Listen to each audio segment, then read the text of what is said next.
Starting July 8th, Claude users may be asked for something far more sensitive than an email address or phone number. A government-issued photo ID, a live selfie, and a facial geometry scan. This is being framed as safety. But the real question is much bigger.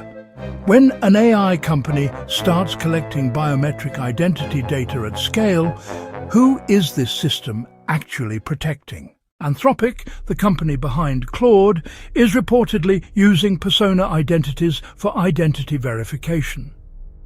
Persona is not just a simple age check vendor. It is an identity infrastructure company used for KYC, fraud detection, risk screening, government workflows, and compliance checks.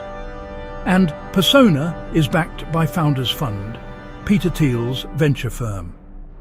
That detail matters because Founders Fund has also been tied to major AI infrastructure bets, including Anthropic.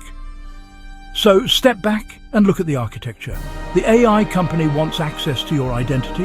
The verification company processes your face and documents. The same investment ecosystem benefits from both layers. That is not a conspiracy theory. That is a power structure. The problem is not identity verification itself. There are legitimate reasons platforms may need to prevent fraud, bot abuse, child exploitation, sanctions evasion, or misuse of powerful AI systems.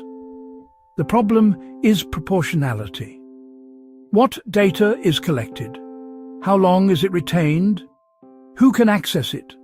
What triggers enhanced screening? Can users appeal? Can they opt out? Is facial geometry deleted after verification or stored as part of a longer identity profile?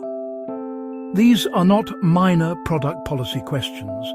They are the foundations of biometric governance. And this becomes even more serious when we look at what modern identity platforms can support.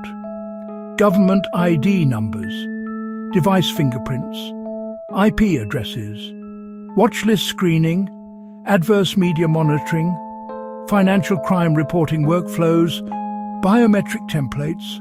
That is not the same thing as checking whether someone is old enough to use a product.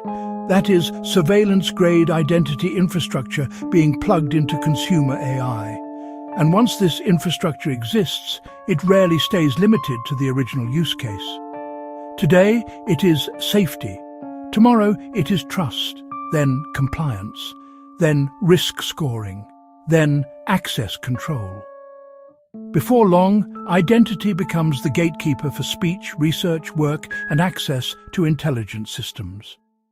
From a DevSecComOps perspective, this is the exact failure pattern we keep seeing. Security gets treated as a reason to collect more data. Compliance becomes a reason to retain it longer. Risk management becomes a reason to centralize sensitive identifiers. And the user is left with the least power in the system. The right question is not, is Anthropic allowed to do this? The right question is, what is the minimum identity proof needed for the risk being mitigated?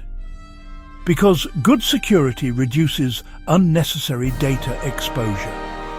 Bad security creates a permanent honeypot. If AI platforms become the operating layer for knowledge work, education, research, and software development, then biometric access control is not a small design choice. It is a civil liberties issue. So read the policy.